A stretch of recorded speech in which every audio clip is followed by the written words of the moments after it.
Shri M Jayachandran, ഏറ്റവും പ്രധാനപ്പെട്ട ഒരു വസ്തുത എന്നത് ഇപ്പോൾ ഈ ശബരിമലയും ആഗോള അയ്യപ്പ സംഗമത്തിൽ മാത്രം നിൽക്കേണ്ട ഒന്നല്ല. കാരണം അത് ഏറ്റവും ഒടുവിൽ വന്ന പ്രകടമായ ഒന്ന് എന്ന് മാത്രമേ ഉള്ളൂ.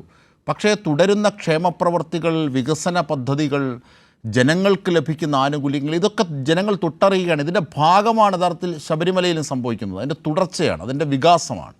അപ്പോൾ ആ വികാസത്തിനുള്ള ഒരു അനുകൂലമായ ഘടകത്തെയാണ് ആഗോള അയ്യപ്പ സംഗമത്തിലൂടെ തുറന്നത്. അത് ഭക്തരുടെ ആഗോളതലത്തിൽ ഒരുപക്ഷേ ഇന്ത്യയിൽ മറ്റൊരു സംസ്ഥാനത്തിനുമായിട്ടില്ല. കാരണം തിരുപ്പതിയുണ്ട്, പഴനിയുണ്ട്, ഋഷികേശുണ്ട്, പല ഇടത്തുമുണ്ട്. പക്ഷേ ഇത്രയും ഭക്തന്മാരെ ഒരുമിച്ച് കൊണ്ടുവന്ന് അവിടുത്തെ ശബരിമലയുടെ വികസനം ആസൂത്രണം ചെയ്യുകയും പ്ലാൻ ചെയ്യുകയും ചെയ്യുന്ന ഒരു രീതി ആഗോള അയ്യപ്പ സംഗമത്തിൽ കണ്ട വലിയൊരു പോസിറ്റീവായ ഘടകമാണ്.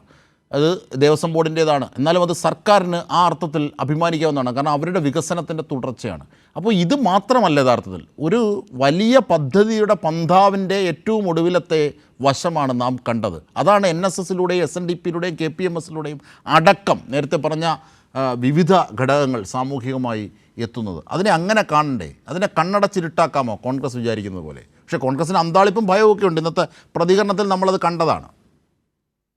ജയചന്ദ്രൻ, അജിം സാർ, ഈ വിഷയത്തില് ഇപ്പോ സംഭവിച്ചുകൊണ്ടിരിക്കുന്ന കാര്യങ്ങൾ കേരളീയ സമൂഹം കഴിഞ്ഞ കുറച്ച് ദിവസങ്ങളായി നന്നായി മനസ്സിലാക്കുകയാണല്ലോ.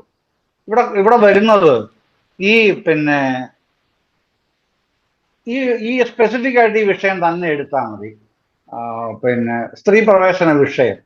ഈ സ്ത്രീ പ്രവേശന വിഷയത്തിൽ ഏറ്റവും ശക്തിയായി സർക്കാരിനോട് എതിർത്ത് പ്രതിഷേധിച്ച് നാമജപ ഘോഷയാത്ര നടത്തിയ പ്രസ്ഥാനമാണ് Nair service society.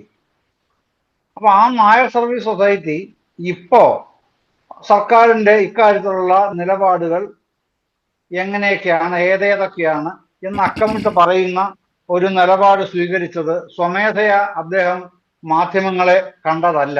NSS general secretary Shri Sukumaran Nair. The new Indian എക്സ്പ്രസിന്റെ പ്രതിനിധി ശ്രീജിത്താണ് ആദ്യം കാണുന്നത്. അതിനുശേഷം മാതൃഭൂമിയുടെ പ്രഹ്ലാദൻ കാണുന്നു. പിന്നെ അങ്ങനെ ഓരോരുത്തരും മാധ്യമങ്ങൾ കാണുകയാണല്ലോ. അപ്പൊ കാണുമ്പോൾ അവര് ചോദ്യങ്ങൾ ഉന്നയിക്കുന്ന പ്രധാനമായും പമ്പയിൽ നടന്ന ആഗോള അയ്യപ്പ സംഗമത്തിന്റെ പശ്ചാത്തലത്തിൽ എങ്ങനെയാണ് ബദൽ പന്തളത്തെ ഭക്തസംഗമം കാണുന്നത്, താങ്കൾ എങ്ങനെ കാണുന്നു, ഇതായിരുന്നു ചോദ്യം. ആ ചോദ്യത്തിനോട് പ്രതികരിച്ചുകൊണ്ടാണ് NSS ജനറൽ സെക്രട്ടറി 2018 മുതലുള്ള ഇതുമായി ബന്ധപ്പെട്ട സംഭവ വികാസങ്ങളുടെ കാര്യങ്ങൾ പറയുന്നതും നിലവിൽ സർക്കാർ ശബരിമലയിലെ ആചാരം സംരക്ഷിച്ചുകൊണ്ട് വികസന പ്രവർത്തനങ്ങൾ ചെയ്യാൻ ഒരുങ്ങുന്നു. ഇതാണ് അദ്ദേഹം പറഞ്ഞതിന്റെ ആകെ പൊരുൾ എന്ന് പറയുന്നത്. അതാണ് ശബരിമലയിലെ ആചാരങ്ങൾ സംരക്ഷിച്ചുകൊണ്ട് വികസന പ്രവർത്തനം നടത്താൻ ഒരുങ്ങുന്നു. ആ നിലപാടിനെയാണ് ഞങ്ങൾ വിശ്വസിക്കുന്നത്, പിന്തുണയ്ക്കുന്നത്. ഇതിനു മാത്രം എന്തിനാണ് പ്രശ്നമാക്കുന്നത് എന്നുള്ളതാണ് പ്രാഥമികമായി ഉയരേണ്ട ചോദ്യം. ആ ചോദ്യം നമ്മൾ ചോദിച്ചു കഴിയുമ്പോൾ നമുക്ക് തന്നെ കിട്ടുന്ന ഉത്തരമാണ് ഇതിൽ വിരളി പിടിച്ചത് മുഴുവനും ആരാണ്? വിരളി പിടിച്ചത് 1 കോൺഗ്രസ്, 2 BJP, 3 കേരളത്തിലെ ബഹുഭൂരിപക്ഷം വരുന്ന മാധ്യമ സംവിധാനങ്ങൾ. ഇത്രയും വിഭാഗങ്ങളാണ് ഇതിൽ ഒട്ടും സഹിഷ്ണുത കാണാൻ തയ്യാറാവാതെ കടുത്ത അസഹിഷ്ണുതയുമായി ഏതാണ്ട് വലിയ പ്രശ്നങ്ങൾ അദ്ദേഹത്തിനും കുടുംബത്തിനെതിരെ തന്നെ ഉന്നയിച്ച് വിടുകയാണ് കഴിഞ്ഞ 2 ദിവസമായി. അതുകൊണ്ടുവല്ലോ ഈ പ്രശ്നത്തിന് പരിഹാരം ഉണ്ടാക്കാൻ കഴിയും എന്നാണോ നമ്മള് പണ്ട് വൈലോപ്പള്ളിയാണ് 1957 പറഞ്ഞിരുന്ന അധോമുഖ വാമനന്മാരെ കുറിച്ച് പറയുന്നുണ്ട്. ആ അധോമുഖ വാമനന്മാരുടെ ആധുനിക പതിപ്പുകളായിട്ടാണ് ഇത്തരക്കാരെ വിശേഷിപ്പിക്കാൻ മറ്റൊരു പദം കിട്ടുന്നില്ല.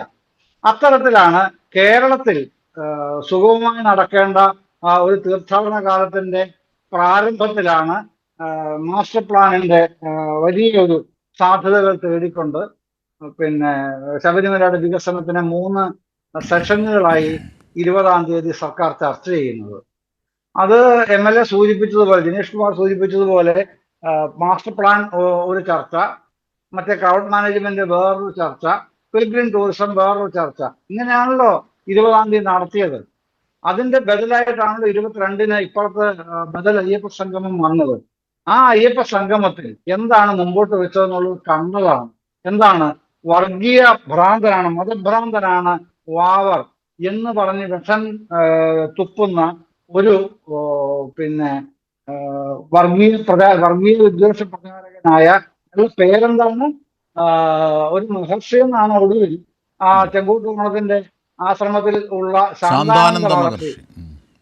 എന്തൊരു ശാന്തവും എന്തൊരു പിന്നെ ആനന്ദവുമാണെന്നറിയുമോ അയ്യപ്പദാസ്. അദ്ദേഹത്തിന്റെ ആ, അതെ അതെ, അല്ല, എന്തൊരു ശാന്തവും എന്തൊരു ആനന്ദവുമായിരുന്നു ആ മഹർഷി എന്ന് പറയുന്ന ആ ആ ആ ഒരു രൂപത്തിന്റെ വായിൽ നിന്ന് നിർഗളിച്ച പദപ്രയോഗങ്ങൾക്കുണ്ടായിരുന്നു. അത്രമേൽ വിഷലിപ്തമായിരുന്നില്ലേ ആ മഹർഷി എന്ന പദത്തിനെ വികൃതവൽക്കരിച്ച ഈ മാന്യന്റെ ഉദീരണങ്ങൾ അവിടെ കേരളം മുഴുവൻ കേട്ടത്? അതല്ലേ ഉണ്ടായത്.